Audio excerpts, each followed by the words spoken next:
کہ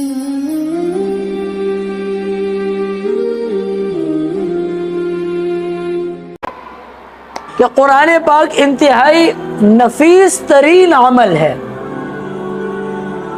اور اسی طرح قرآن پاک ایک خاص ترین عمل ہے، اور اسی طرح قرآن پاک ایک محبوب ترین عمل ہے۔ یہ پیارے پیارے سارے قرآن مجید کے القابات ہیں، ٹھیک ہے؟ کوئی شخص اس عمل کو معمولی نہ سمجھے۔ کس عمل کو؟ قرآن پاک کے حفظ کرنے والے عمل کو معمولی نہ سمجھے۔ اگر ہم حفظ کرنے والے بچوں کے فضائل بیان کرنا شروع کر دیں تو وہ ختم ہی نہیں ہوتا کہ حفظ کرنا قرآن پاک کو کتنا بڑا عمل ہے۔ یہ تو دنیا میں ہمیں اپنے آپ کی قدر نہیں ہے۔ دعا مانگا کرو اللہ سے کہ اللہ تعالی ہمیں قدر کی توفیق دے، ورنہ یہ بہت بڑا عمل ہے۔ کوئی شخص اس عمل کو عام عمل بھی نہ سمجھے، اور کوئی شخص اس قرآن پاک کی حفظ کرنے والے عمل کو چھوٹا عمل بھی نہ سمجھے۔ آج کل ہم اس کو معمولی سمجھتے ہیں کہ قرآن پاک حفظ کر لیا تو کر لیا، نہ کر لیا تو کوئی مسئلہ نہیں۔ مسئلہ تو کوئی نہیں ہے، لیکن ہم کتنی بڑی فضیلت سے محروم ہو رہے ہیں، ہمیں اس بات کی فکر کیوں نہیں ہے؟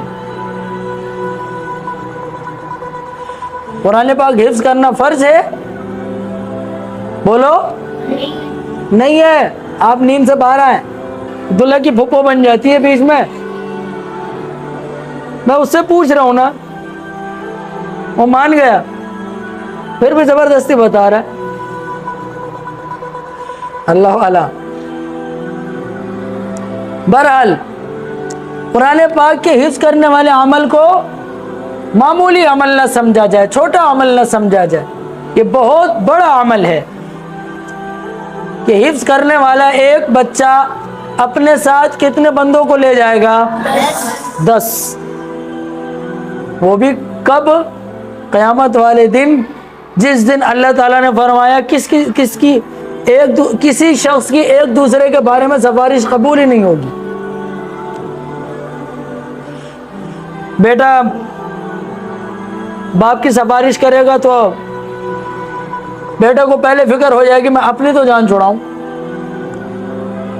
ابا بیٹے کے پاس آئیں گے، میں تو تیرا باپ تھا، میری ایک نیکی کم ہے، بیٹا تو ایک نیکی تو دے دے، میں نے دنیا میں تیرے لیے کیا کچھ نہیں کیا۔ میں جانتا ہی نہیں ہوں تجھے، ابا دنیا میں تھے، میں تو جانتا ہی نہیں ہوں آپ کو۔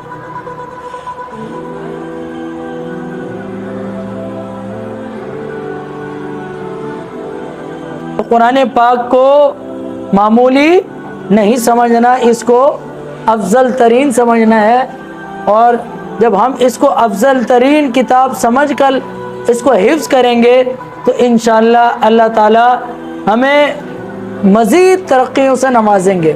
آج کل ہم ترقی اس لیے تو نہیں کر پاتے، اس کی ترقی نہ کرنے کی وجہ ایک یہی ہے نا کہ ہم اس کو معمولی سمجھتے ہیں۔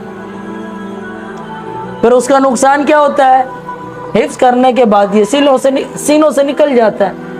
جس چیز کو خاص سمجھا جائے اور اس چیز کو اہمیت دی جائے تو پھر اس کو خاص طریقے سے محفوظ بھی رکھا جاتا ہے، اس کا پھر خاص خیال بھی رکھا جاتا ہے۔ جس کو خاص سمجھا جاتا ہے اس کا پھر خاص خیال بھی رکھا جاتا ہے۔ ہم کسی کے یہاں مہمان جائیں، مہمان بن کر، جو ہمیں خاص سمجھے گا تو ہماری مہمان نوازی بھی اعلیٰ کرے گا، اور جو عام سمجھے گا تو وہ پوچھے گا میں نے ہاں بھائی کھانا کھایا ہے؟ کھایا ہے تو کھایا ہے، نہیں کھایا تو بولو آپ کھانے کے ٹائم تھے نہیں، اب کون بنوایا آپ کے لیے۔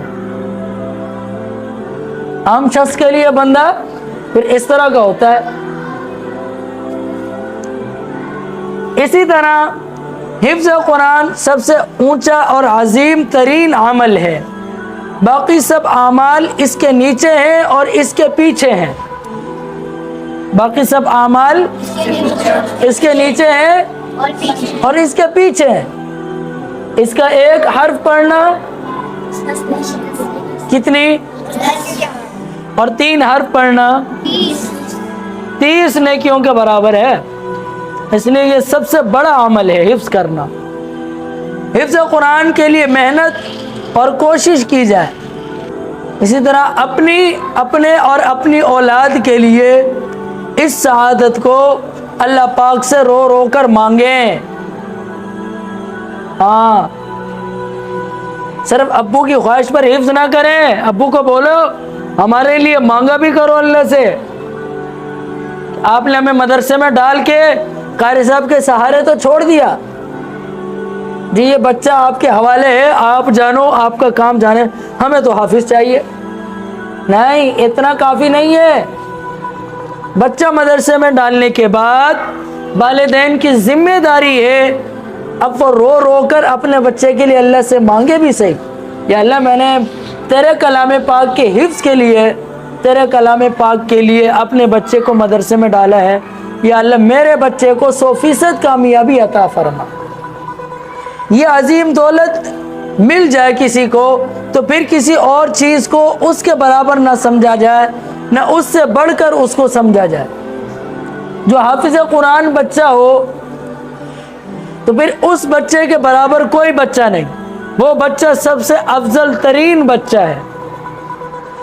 حافظ قرآن بچہ سب سے افضل ترین بچہ ہے. اس کو پھر عزت کی نگاہ سے دیکھا جائے، پھر اس کا اسی طرح جو ہے نا احترام اور اکرام کیا جائے. ورنہ عظیم نعمت کی ناقدری اور ناشکری ہوگی. جو شخص حافظ قرآن کو اچھی نگاہوں سے نہیں دیکھتا، اس کی عزت اور اس کا احترام نہیں کرتا، تو سمجھو وہ قرآن پاک کی ناقدری کر رہا ہے. لیکن اس میں ہمارا رول بھی ہونا چاہیے. ہم بھی تو رول ماڈل بنے نا. ہم خود رول ماڈل بنے نہیں. ہماری شکل ایسی ہو کہ لگے ہی نہیں کہ یہ حافظ قرآن ہے، اور ہم کہیں کہ بھائی میری عزت کرو، میں حافظ قرآن ہوں. وہ ایک جھاپڑ لگائے گا، بولے گا چل تجھ جیسے میں نے کئی دیکھے ہیں.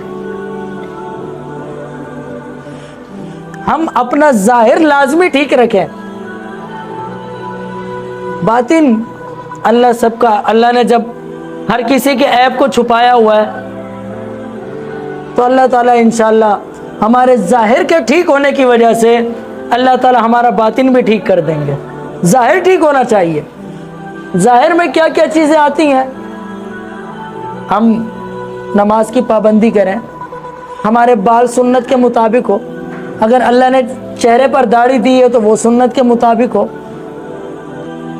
اسی طرح ہمارے اخلاق اچھے ہوں، ہم ادب سے بات کریں، اچھی گفتگو کریں، ہماری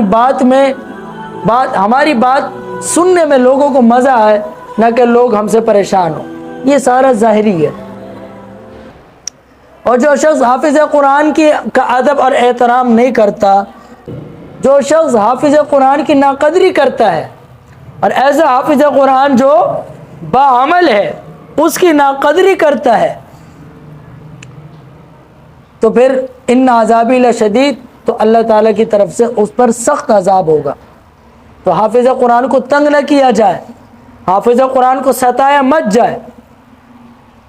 ٹھیک ہے، کمی کوتاہی ہر انسان میں ہوتی ہے، لیکن ذرا سی کمی نکال کے اس کو تنگ کرنا، ذرا سی کوتاہی نکال کے اس کو پریشان کرنا، یہ بہت خطرے والی بات ہے اس کے لیے. اللہ تعالیٰ ہمیں دین کی صحیح سمجھ نصیب فرمائے. اللہ تعالیٰ ہمیں دین کی قدر دانے کی توفیق عطا فرمائے.